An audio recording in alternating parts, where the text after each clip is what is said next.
पे अब हम देखो कार्बन के बारे में बात कर रही हैं। पूरा का पूरा जो हमारा ऑर्गेनिक हम ऐसा बोल सकते हैं केमिस्ट्री है, पूरी की पूरी जो हमारी ऑर्गेनिक है ये किस पे बेस्ड है, ये बेस्ड है कार्बन पे। तो कार्बन की प्रॉपर्टी समझना तो हमारे लिए बेहद जरूरी है। सो कार्बन की सबसे पहले वर्सेटाइल नेचर के बारे में हम बात करते हैं। एंड कार्बन का वर्सेटाइल नेचर कौन कौन से है? Tetravalency and catenation. अगर आपको एक ऐसा नोमेनक्लेचर मिल जाता है जिसमें आपके पास दो फंक्शनल ग्रुप प्रेजेंट होंगे तो क्या होगा? दोनों को आप सफिक्स नहीं मान सकते हो, एक को आपको प्रीफिक्स मानना पड़ेगा। बट क्वेश्चन ये आता है कि मैम हमें कैसे पता चलेगा कि किसको हम प्रीफिक्स माने? यस, तो प्रायोरिटी के हिसाब से हम प्रीफिक्स और सफिक्स डिसाइड करते हैं। तो यहाँ पे आपके लिए है प्रायोरिटी ऑर्डर। तो हम यहाँ पे दो टाइप के आइसोमेरिज्म के बारे में बात करेंगे। One is structural isomerism and second one is stereo isomerism. ठीक है, चलो तो सबसे पहले हम यहाँ पे बात करते हैं स्ट्रक्चरल आइसोमेरिज्म की। तो टोटल 4 टाइप के स्ट्रक्चरल आइसोमेरिज्म पढ़ने हैं। कौन कौन से? Chain isomerism, position isomerism, functional isomerism and metamers. ठीक है, चलो सबसे hello class 11th, welcome to Zenith Guru Pathshala. मैं हूं निकी पंडित एंड आज की क्लास में हम कर रहे हैं organic chemistry some basic principle and technique का क्विक रिवीजन। एंड इससे पहले हमने इस चैप्टर का ना 1 शॉट भी किया हुआ है। ऑलमोस्ट वो चैप्टर मैंने 3 घंटे में करवाया है। सो उसका लिंक मैं आपको डिस्क्रिप्शन में दे दूंगी। ओके, एंड आई होप कि आप सभी तक मेरी आवाज एकदम क्लियर आ रही होगी। यस, चलो तो आज हम इस चैप्टर को बहुत रैपिड खत्म करने वाले हैं ना, क्विक रिवीजन करेंगे इस चैप्टर का। जितनी भी इंपॉर्टेंट चीजें हैं मैं बहुत फटाफट से बताऊंगी, लेकिन अगर आपको लगे कि ये चीज और डिटेल में हो सकती थी तो आप 1 शॉट जरूर देखिएगा। ठीक है, विच इज वेरी इंपॉर्टेंट। और आज का लेक्चर भी बहुत इंपॉर्टेंट है। ठीक है, चलो सो लेट्स स्टार्ट। सबसे पहले देखो यहाँ पे हम बात करें ऑर्गेनिक केमिस्ट्री के बारे में। ठीक है, तो बहुत पहले ये माना जाता था कि ऑर्गेनिक केमिस्ट्री क्या है? ये एक ना वाइटल फोर्स है। ठीक है, जो ऑर्गेनिक कहाँ से आती है? या तो प्लांट से आती होगी, एनिमल से, या फिर जितने भी लिविंग क्रिएचर्स है, जितने भी लिविंग ऑर्गेनिजम्स है, उन्हीं से ऑर्गेनिक मैटर बनाया जाता है। ये किसने कहा था? ये हमको बताते थे ब्रिजीलियस। ठीक है, लेकिन बहुत समय के बाद एक दूसरे साइंटिस्ट आए जिनका नाम था फ्रेडरिच होलर। उन्होंने पहली बार अमोनियम साइनेट से, ठीक है, जो कि इनऑर्गेनिक कंपाउंड है, उससे उन्होंने first organic compound urea synthesize किया।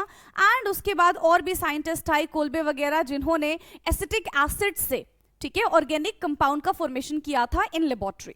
सो अब की अगर हम मॉडर्न मेथड के बारे में जाने कि हाँ भाई ऑर्गेनिक कंपाउंड क्या होता है, so organic compound are those compound which are made up of, जो किससे मिलके बनते हैं बेटा? जो हाइड्रोजन और कार्बन से मिलके बनते हैं एंड उनके डेरिवेटिव से मिलके बनते हैं, उनको हम कहते हैं ऑर्गेनिक कंपाउंड। जैसे कि हमारे पास एग्जाम्पल है CH4, methane, ethane, butane, propane, pentane, बहुत सारे एग्जाम्पल्स हैं, right? So these are the examples of the organic compound which contain hydrogen and carbon both. Okay, now next यहाँ पे अब हम देखो कार्बन के बारे में बात कर रही हैं। पूरा का पूरा जो हमारा ऑर्गेनिक हम ऐसा बोल सकते हैं केमिस्ट्री है, पूरी की पूरी जो हमारी ऑर्गेनिक है, ये किस पे बेस्ड है? ये बेस्ड है कार्बन पे। तो कार्बन की प्रॉपर्टी समझना तो हमारे लिए बेहद जरूरी है। सो कार्बन की सबसे पहले वर्सेटाइल नेचर के बारे में हम बात करते हैं। एंड कार्बन का वर्सेटाइल नेचर कौन कौन से है? Tetravalency and catenation. Now tetravalency का क्या मतलब होता है बेटा? तो टेट्रावेलेंसी का मतलब यहाँ पे ये है कि कार्बन जो है अदर स्पीशीज के साथ मल्टीपल बॉन्ड्स का फॉर्मेशन कर सकते हैं। वो हो सकता है सिंगल बॉन्ड हो, डबल बॉन्ड हो, ट्रिपल बॉन्ड हो, जैसे कि यहाँ पे दिया गया। ठीक है, सेम स्पीशीज के साथ भी अपना बॉन्ड बनाएंगे, प्लस अदर स्पीशीज के साथ भी इस तरीके के बॉन्ड का फॉर्मेशन कर सकते हैं। नाउ नेक्स्ट हम बात करते हैं कैटिनेशन के बारे में। तो कैटिनेशन का मतलब क्या होता है? कैटिनेशन का मतलब होता है सेल्फ लिंकिंग। अब ये सेल्फ लिंकिंग क्या है? कार्बन कार्बन कार्बन एक दूसरे से कनेक्ट होके एक बहुत लंबी सी चेन बना सकते हैं। क्या सिर्फ चेन बना सकते हैं? नहीं, वो चेन भी बना सकते हैं, वो ब्रांच का फॉर्मेशन भी कर सकते हैं एंड वो रिंग का भी फॉर्मेशन कर सकते हैं with the help of catenation. ठीक है, नाउ टाइप ऑफ बॉन्ड, किस किस टाइप के बॉन्ड बनाता है कार्बन? तो सिंगल कोवेलेंट बॉन्ड बनाता है, डबल कोवेलेंट बॉन्ड बनाता है एंड ट्रिपल कोवेलेंट बॉन्ड बनाता है। कोवेलेंट बॉन्ड का मतलब आपको पता है ना, जहां पे इलेक्ट्रॉन की शेयरिंग होती है, इलेक्ट्रॉन की शेयरिंग होने की वजह से कोवेलेंट बॉन्ड का फॉर्मेशन किया जाता है and carbon always form covalent bond with the other atoms. ठीक है, सिंगल बॉन्ड में क्या हो जाएगा? जहां पे 2 इलेक्ट्रॉन का आपस में इन्वॉल्वमेंट होता है and they make a single bond. ठीक है, डबल बॉन्ड की बात करें तो जहां पे 4 इलेक्ट्रॉन प्रेजेंट होंगे और वो 2 बॉन्ड बना रहे होंगे। ट्रिपल बॉन्ड का मतलब होता है जहां पे 6 इलेक्ट्रॉन प्रेजेंट होंगे और वो 3 बॉन्ड बना रहे होंगे इस तरीके से, तो इसको हम ट्रिपल बॉन्ड कहते हैं। क्लियर है बेटा? नाउ इसके बाद हम क्लासिफिकेशंस ऑफ ऑर्गेनिक कंपाउंड पे आते हैं। तो सबसे पहले हम ऑर्गेनिक कंपाउंड को कैसे क्लासिफाई करेंगे? Acyclic and cyclic. ठीक है, अब एसाइक्लिक क्या होता है, साइक्लिक क्या होता है? तो एसाइक्लिक का मतलब है जब हम ओपन चेन स्ट्रक्चर के बारे में बात कर रहे होते हैं, इनको हम एलिफेटिक कंपाउंड्स भी कहते हैं। ये बिल्कुल इस तरीके से स्ट्रेट चेन में कंबाइन होता है। ठीक है, इसमें हो सकता है कि एक आध ब्रांच भी लग जाए, बट ये कहीं से क्लोज नहीं होते, इनको हम कहते हैं acyclic. Now will talk about the cyclic. अब देखो नाम से ही पता चल रहा है कि जहां पे ना एक साइकिल, एक हम ऐसा बोल सकते हैं कि क्लोज स्ट्रक्चर बनेगा। ठीक है, तो जब फर्स्ट कार्बन लास्ट कार्बन के साथ कनेक्ट हो जाता है, जब फर्स्ट कार्बन लास्ट कार्बन के साथ अटैच हो जाता है, so they form ring like structure. तो वो जो रिंग लाइक स्ट्रक्चर है ना, उसी को हम साइक्लिक कंपाउंड कहते हैं। क्लियर? नाउ साइक्लिक कंपाउंड को फर्दर हम क्लासिफाई करेंगे तो आता है एलिसाइक्लिक एंड एरोमेटिक। अब एलिसाइक्लिक क्या होता है? यस, एलिसाइक्लिक क्या होता है? जहां पे देखो in this type of compound carbon atom are joined together in a cyclic form. Of course क्योंकि ये साइक्लिक के ही एग्जांपल है, तो यहाँ पे साइक्लिक फॉर्म में कन्वर्ट होंगे। ठीक है, first carbon is attach with the last carbon, first carbon last carbon के साथ ज्वाइन होंगे। ठीक है, अब इस एलिसाइक्लिक में भी हम 2 टाइप के इसके पढ़ते हैं कि भाई 2 टाइप का होता है। कौन कौन सा? एक हमारा होता है हेट्रोसाइक्लिक और एक होता है हमारा होमोसाइक्लिक। नाउ अब हेट्रोसाइक्लिक क्या होता है? मतलब ऐसा साइक्लिक स्ट्रक्चर जहां पे सिर्फ और सिर्फ सेम टाइप के एटम ही प्रेजेंट हो, जहां पे सिर्फ और सिर्फ एक ही टाइप का एटम प्रेजेंट हो, उसको हम क्या बोलेंगे? उसको हम होमोसाइक्लिक बोलेंगे, है ना। एक ही टाइप का अगर एटम प्रेजेंट होगा तो वो हमारा होमोसाइक्लिक हो जाएगा, जैसे कि सिर्फ और सिर्फ इसमें कार्बन प्रेजेंट है, यानी कि कार्बन का एक क्लोज स्ट्रक्चर है। वहीं अगर हम हेट्रोसाइक्लिक के बारे में बात करें तो जहां पे कार्बन के अलावा भी कोई दूसरा एटम प्रेजेंट होता है उसको हम कहते हैं हेट्रोसाइक्लिक। ठीक है, some other atoms are also present is called heterocyclic. Example है टेट्राफ्यूरान। ठीक है, फ्यूरान आप सबने पढ़ा है ना, राइट। नाउ एरोमेटिक क्या होता है? जहां पे देखो साइक्लिक तो है, ठीक है, लेकिन उसके अंदर जो डबल बॉन्ड प्रेजेंट होते हैं, उसमें जो पाई बॉन्ड प्रेजेंट होता है वो डीलोकलाइज करता रहता है, इसको हम बोलते हैं एरोमेटिक। For example benzene. ठीक है, फॉर एग्जाम्पल बेंजीन। अब बेंजीन का स्ट्रक्चर कैसा बनता है? यही है बेंजीन का स्ट्रक्चर। यहां पे क्या होता है? ये जो पाई बॉन्ड है ये डीलोकलाइज करते रहते हैं। क्लियर? अब फर्दर हम एरोमेटिक को डिस्कस करते हैं। सो एरोमेटिक हमारे यहाँ पे 3 टाइप से इसको कैटेगराइज करेंगे। ठीक है, जहां पे बेंजीन रिंग प्रेजेंट होते हैं उसको हम बेंजोइड्स बोलते हैं, जहां पे बेंजीन रिंग नहीं प्रेजेंट होंगे उनको हम नॉन बेंजोइड बोलेंगे। एंड कुछ ऐसे भी एरोमेटिक होते हैं जिनको हम हेट्रोसाइक्लिक एरोमेटिक कहते हैं, यानी कि कार्बन एटम के अलावा भी कोई दूसरा एटम उसके अंदर प्रेजेंट होता है, that is called heterocyclic aromatic. Now सबसे पहले हम बात करते हैं बेंजोइड्स क्या होते हैं। तो ऐसे एरोमेटिक कंपाउंड्स जिसमें एटलीस्ट एक बेंजीन रिंग प्रेजेंट हो। ठीक है, ऐसे हम बोल सकते हैं एरोमेटिक कंपाउंड जिनके पास एटलीस्ट 1 बेंजीन रिंग प्रेजेंट होंगे, तो उस टाइप के कंपाउंड को हम बेंजोइड्स बोलते हैं। जैसे कि बेंजीन है, एनिलीन है, नेफ्थलीन है, ये एग्जाम्पल हो गए। ठीक है, नॉन बेंजोइड्स के अगर बारे में हम बात करें तो एरोमेटिक तो होगा but they do not have any benzene ring, इनके पास किसी भी टाइप का बेंजीन रिंग प्रेजेंट नहीं होगा। देखो ये बेंजीन रिंग नहीं है, इनमें एरोमेटिसिटी होगी बट ये बेंजीन रिंग नहीं है। एग्जाम्पल है हमारा tropone. Okay, now the third one is heterocyclic aromatic compound, यानी कि यहां पे भी एरोमेटिसिटी होगी। ठीक है, यहां पे भी रेजोनेंस होगा, राइट, एरोमेटिसिटी होगी, लेकिन इसमें बेंजीन रिंग मतलब ऐसा कोई बेंजीन रिंग नहीं है, पहली चीज। ठीक है, इसमें देखो। एंड दूसरी चीज क्या है कि यहां पे कोई दूसरा एटम आया हुआ है, कार्बन के अलावा कोई दूसरा एटम है, तो इसको हम हेट्रोसाइक्लिक एरोमेटिक कंपाउंड बोलते हैं। ठीक है, एग्जांपल है फ्यूरान है, ठीक है, टाइफीन है, पायरिडीन है। Pyridine is just like a benzene, बस उसमें एक नाइट्रोजन लगा दिया। क्लियर? नाउ नेक्स्ट है हमारा IUPAC नॉमेनक्लेचर। सो IUPAC का फुल फॉर्म क्या होता है? Yes, international union of pure and applied chemistry.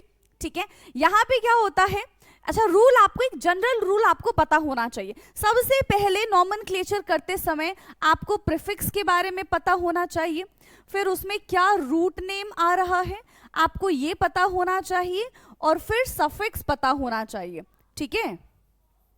फिर आपको सफिक्स पता होना चाहिए। प्रीफिक्स में हमारे जितने भी हेलोजेंस होते हैं, जितने भी बल्कि ग्रुप होते हैं, वो प्रीफिक्स में आ जाते हैं। रूट नेम में हमारे नंबर ऑफ कार्बन आते हैं, ethane, methane, propane, butane, pentane, hexane, heptane, octane, nonane, decane, ये सारी की सारी चीजें है ना। और सफिक्स में हमारा क्या आता है, डबल बॉन्ड, ट्रिपल बॉन्ड, या फिर जितने भी फंक्शनल ग्रुप होते हैं वो हमारे सफिक्स में आ जाते हैं, ठीक है। ये देखो, इस तरीके से आपको एनसीईआरटी में समझाया गया है, ओके। नाउ नेक्स्ट है rules for IUPAC nomenclature, which is very very very important, ठीक है। तो फटाफट से एक बार रूल्स पढ़ लेते हैं। अगर आपने रूल्स नहीं पढ़े तो हो सकता है कि नॉमेनक्लेचर करते समय अक्सर आप गलती कर दो। तो सबसे पहला रूल तो कभी जिंदगी में नहीं भूलना है, लॉन्गेस्ट चेन रूल। हमेशा सबसे पहले कार्बन की लॉन्गेस्ट चेन सेलेक्ट करो, ठीक है। अगर उसमें कोई सब्स्टिट्यूएंट्स लगा हुआ है तो उसको लोएस्ट नंबर दो। तो सेकंड रूल है लोएस्ट सम रूल का, ठीक है। क्या कह रहे हैं, numbering should be done in such a way that a substituent get the lowest possible number. इस तरीके से नंबरिंग करो कि सब्स्टिट्यूएंट्स को सबसे कम नंबर मिले, सम भी करे तो भी सबसे कम ही हो। In case of more than one alkyl group, number should be done in such a way that sum of position of carbon get the lowest total। यही बताया। सिंगल सिंगल करो तो भी कम नंबर आना चाहिए, सम कर दो तो भी कम नंबर आना चाहिए। Now, name should be written by mentioning the position, number of alkyl group followed by its name। ठीक है, आप किस तरीके से लिखोगे, जिस भी सब्स्टिट्यूएंट्स के बारे में लिख रहे हो आपको मेंशन करना पड़ेगा कि वो सब्स्टिट्यूएंट्स किस कार्बन पे अटैच है, फर्स्ट कार्बन पे, सेकंड कार्बन पे, थर्ड कार्बन पे है। हर एक कार्बन की आपको नंबरिंग करनी पड़ेगी, ठीक है।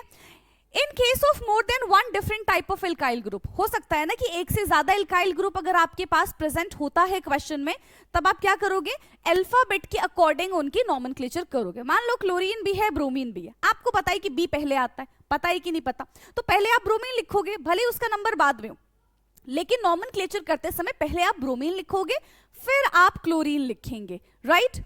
Now in case of more than one alkyl group same type, अगर एक ही जैसा बार बार रिपीट हो रहा है कोई एल्काइल ग्रुप, तो उसके नाम के आगे आप क्या लगा दोगे, 2 के लिए डाई लगा दोगे, 3 के लिए ट्राई लगा दोगे, 4 के लिए टेट्रा लगा दोगे, इस तरीके से आप उसको लिखोगे।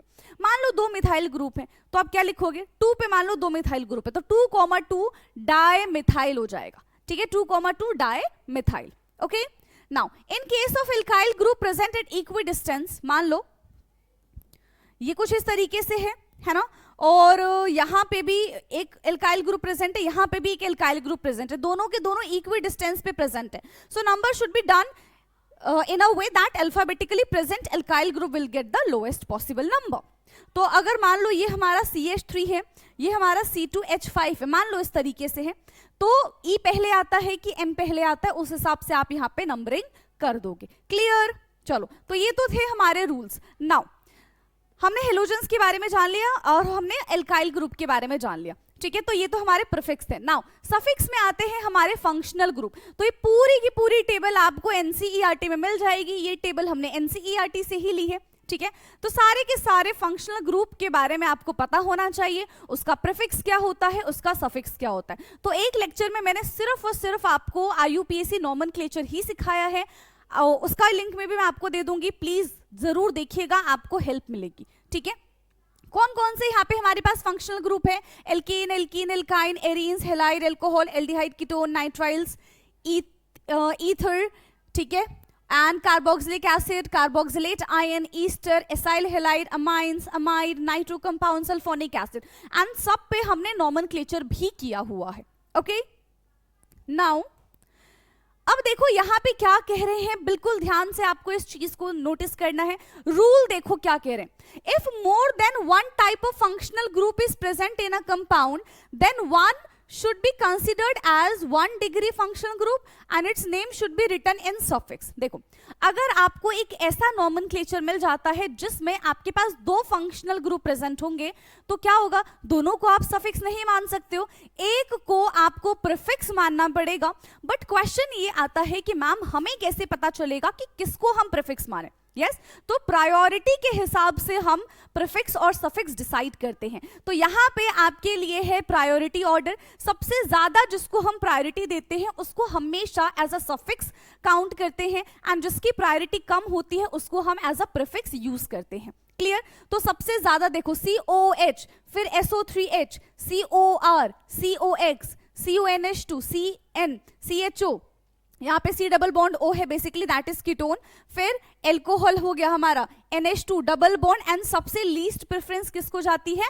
ट्रिपल बॉन्ड को जाती है। ये सारे के सारे सफिक्स हैं। सफिक्स में भी हाईएस्ट प्रायोरिटी वाले और लीस्ट प्रायोरिटी वाले। समझ में आया? अगर मान लो आपके पास कार्बोक्सिलिक एसिड भी है और आपके पास एल्डिहाइड भी है, तो किसको आप प्रीफिक्स मानोगे, किसको आप सफिक्स मानोगे?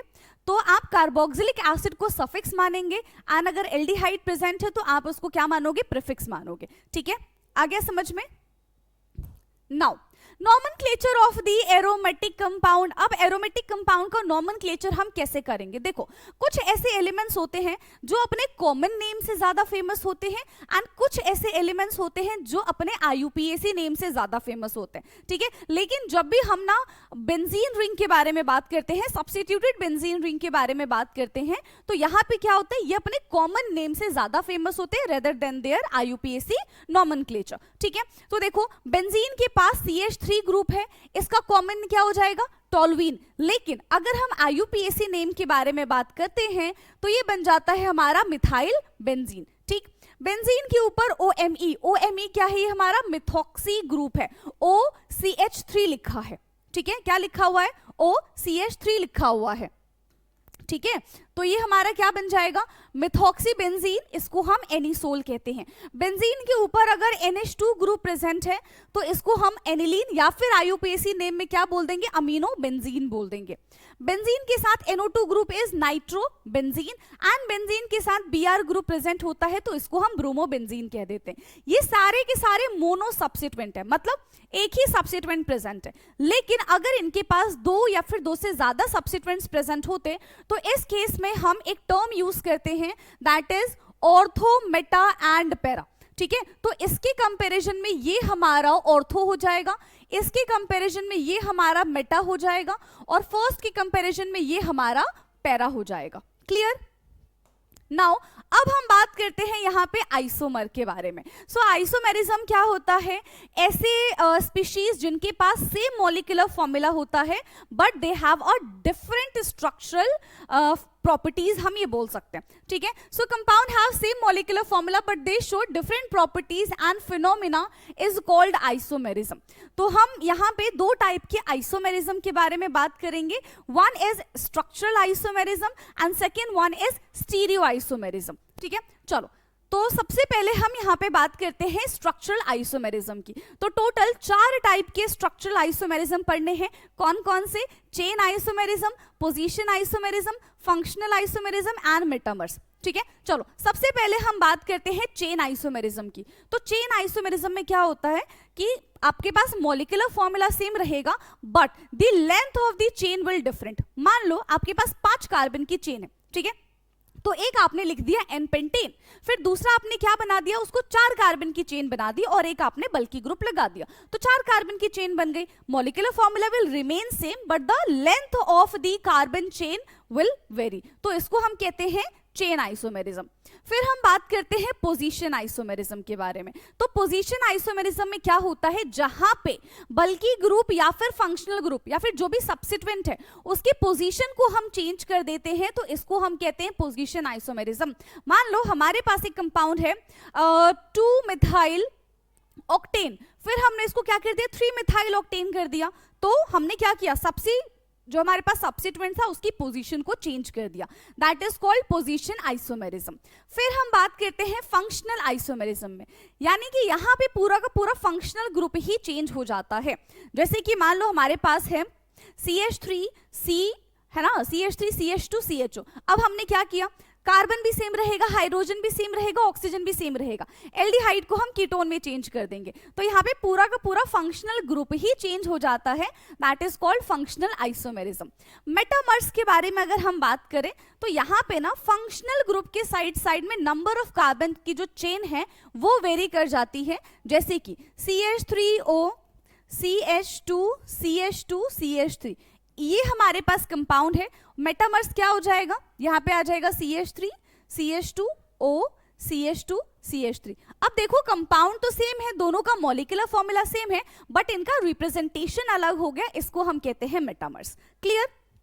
ओके, सो अब हम बात करते हैं स्टीरियो आइसोमेरिज्म की। सो अगेन आइसोमेरिज्म क्या होता है, which have same molecular formula but different structural representation. So यहाँ पे हम दो टाइप के आइसोमेरिज्म के बारे में बात करेंगे, one is optical isomerism and second one is geometrical isomerism. ठीक है, तो ऑप्टिकल आइसोमेरिज्म में हम किसके बारे में बात करते हैं कि कंपाउंड हमारा ऑप्टिकली एक्टिव है या फिर ऑप्टिकली इनएक्टिव है। कैसे पता करते हैं हम, प्लेन पोलराइज लाइट कंपाउंड पे पास करेंगे, अगर वो सीधी निकल जाती है that means compound is optically inactive, लेकिन अगर वो पाथ को डेविएट कर देती है, क्लॉकवाइज जाता है तो भी ऑप्टिकली एक्टिव है, एंटी क्लॉकवाइज जाता है तो भी ऑप्टिकली एक्टिव हो जाएगा। राइट, फिर हम बात करते हैं ज्योमेट्रिकल आइसोमेरिज्म की। तो यहाँ पे हमें सिस और ट्रांस देखने के लिए मिलता है, वो भी डबल बॉन्ड में, है ना। यहाँ पे हमको सिस और ट्रांस जैसे कंपाउंड्स देखने के लिए मिल जाएंगे। क्लियर? नाउ नेक्स्ट है हमारा fission of covalent bond. So basically यहाँ पे क्या होता है, ब्रेक डाउन हो जाएगा बॉन्ड का। तो दो तरीके से हम बॉन्ड को ब्रेक डाउन करते हैं, one is heterolytic cleavage and another one is homolytic cleavage. ठीक है, सो सबसे पहले हम यहाँ पे बात करते हैं हेट्रोलिटिक क्लीवेज। हेट्रो मतलब अलग अलग, कैसे कैसे अलग अलग, मान लो हमारे पास एक A और एक B नाम का कंपाउंड है। ठीक है, इन दोनों की इलेक्ट्रॉन नेगेटिविटी जो है वो बिल्कुल अलग है। जब इन दोनों की लड़ाई हो जाएगी और इनका बॉन्ड टूट जाएगा, तो जो ज्यादा ताकतवर होगा वो क्या करेगा, वो पूरा इलेक्ट्रॉन अपने पास रख लेगा। अब अगर कोई भी स्पीशीज इलेक्ट्रॉन को एक्सेप्ट करती है तो वो कैसा फील करेगी बेटा, वो नेगेटिव फील करेगी, और जिसके पास इलेक्ट्रॉन चला जाएगा वो कैसा फील करेगा, वो तो पॉजिटिव फील करेगा। तो यहाँ पे कटायन और अनायन का फॉर्मेशन होता है इन केस ऑफ हेट्रोलिटिक। ठीक है, अच्छा कटायन और अनायन की स्टेबिलिटी के बारे में साथ साथ बात कर लेते हैं। तो अगर हम स्टेबिलिटी के बारे में बात करते हैं, ठीक है, तो कटायन की स्टेबिलिटी क्या होती है, 3 degree, then 2 degree, then 1 degree. वहीं अगर आपको अनायन की स्टेबिलिटी पूछी जाए तो 1 degree, then 2 degree, then 3 degree. ठीक है, अब हम बात करते हैं होमोलिटिक क्लीवेज के बारे में। तो होमो मीन्स होता है सेम, यानी कि ऐसे स्पीशीज जिनकी इलेक्ट्रॉन नेगेटिविटी ऑलमोस्ट सेम है। अब अगर देखो ये बराबर ही ताकतवर होंगे, तो जैसे ही इनका बॉन्ड टूटेगा, एक इलेक्ट्रॉन ये रख लेगा और एक इलेक्ट्रॉन ये रख लेगा, बराबर बराबर। तो जब ऐसा होता है तो ये किस चीज का फॉर्मेशन करते हैं बेटा, ये फ्री रेडिकल का फॉर्मेशन करते हैं। किसका फॉर्मेशन करते हैं, ये फ्री रेडिकल का फॉर्मेशन करते हैं, यानी कि इसके पास सिर्फ और सिर्फ एक इलेक्ट्रॉन की कमी है। अगर इनकी स्टेबिलिटी के बारे में बात करें तो सेम एज कार्बोकटायन, यानी कि 3 degree, then 2 degree, then 1 degree हमारा हो जाएगा। Okay, next is nucleophilic and electrophilic. So nucleophilic क्या होता है, यस न्यूक्लियोफिलिक क्या होता है, जिसके पास नेगेटिव चार्ज प्रेजेंट होता है। अब अगर जो किसी के पास नेगेटिव चार्ज प्रेजेंट होगा तो किसकी तरफ अटैक करेगा, वो पॉजिटिव की तरफ अटैक करेगा। सो न्यूक्लियोफाइल हमेशा किसको अप्रोच करते हैं, न्यूक्लियस को अप्रोच करते हैं। क्यों, क्योंकि न्यूक्लियस पे पॉजिटिव चार्ज प्रेजेंट होता है। ठीक है, so nucleophile are the negative charge species that attack the positive charge centre electron rich species. कैसे होते हैं न्यूक्लियोफाइल, इलेक्ट्रॉन रिच स्पीशीज होते हैं। ठीक है, for example OH negative, CnR3, CH2O, RnH2, ये सारे के सारे एग्जाम्पल्स हो जाएंगे। राइट, नाउ हम बात करते हैं इलेक्ट्रोफाइल के बारे में। तो इलेक्ट्रोफाइल क्या होते हैं, जो इलेक्ट्रॉन डिफिशिएंट स्पीशीज होते हैं, यानी कि जिनके पास इलेक्ट्रॉन की कमी होती है, तो वो उस पोजीशन को ढूंढते हैं जहां पे इनको इलेक्ट्रॉन मिल जाएगा। सो इलेक्ट्रोपॉजिटिव, ये इलेक्ट्रोफाइल क्या होते हैं, are positive charge species that attack on the negative charge centre. ठीक है, ये इलेक्ट्रॉन डिफिशिएंट होते हैं। फॉर एग्जाम्पल CH3 हो गया, CH3, CH2, CO, NO2। So these are the examples of the electrophile. Next है हमारा electron displacement in covalent bond. तो इलेक्ट्रॉन का डिस्प्लेसमेंट हम देख रहे हैं, इसमें हम inductive effect, resonance and hyperconjugation, 3 चीजें पढ़ेंगे। सबसे पहले बेटा हम बात करते हैं कि इंडक्टिव इफेक्ट क्या होता है। सो बेसिकली यहाँ पे परमानेंट इफेक्ट हमको देखने के लिए मिलता है एंड यहाँ पे सिग्मा बॉन्ड का इन्वॉल्वमेंट होता है। क्लियर, अब देखो इधर की साइड देख लो, यहाँ पे कार्बन है, यहाँ पे क्लोरीन है। So chlorine being more electronegative, ये इलेक्ट्रॉन को विड्रॉ कर रहा है। किससे विड्रॉ कर रहा है? कार्बन से विड्रॉ कर रहा है, जिनकी वजह से यहाँ पे पोलैरिटी जनरेट हो जाएगी। क्लोरीन के ऊपर partially negative charge and carbon के ऊपर पार्शियली पॉजिटिव चार्ज आ जाएगा। ये इफेक्ट हमको 3 कार्बन तक देखने के लिए मिलता है, उसके बाद ये इफेक्ट खत्म हो जाता है। ठीक है, so the inductive effect is the permanent gradual shifting of electron density through the sigma bond. किसके थ्रू जाता है? ये सिग्मा बॉन्ड के थ्रू जाता है एंड ये परमानेंट इफेक्ट होता है। क्लियर? नाउ इंडक्टिव इफेक्ट के बाद हम बात करते हैं रेजोनेंस के बारे में, very important. So what is resonance? Delocalization of pi bond is known as resonance. जहां पे पाई बॉन्ड का डीलोकलाइजेशन होता है उसी को हम रेजोनेंस कहते हैं। देखो कभी कभी क्या होता है कि एक स्ट्रक्चर, ठीक है, एक स्ट्रक्चर पूरी तरीके से उसकी पूरी प्रॉपर्टी को डिफाइन नहीं कर पाता, इस केस में हमको और भी उसके स्ट्रक्चर्स बनाने पड़ते हैं। ठीक है, sometimes single Lewis dot structure can not explain all the properties of the molecule. ठीक है, तो उसके लिए हमको मोर देन 1 पॉसिबल स्ट्रक्चर्स बनाने पड़ते हैं एंड उन पॉसिबल स्ट्रक्चर्स में क्या होता है, जो पाई बॉन्ड होते हैं वो डीलोकलाइज होते हैं, यानी कि पूरे रिंग में घूमते रहते हैं।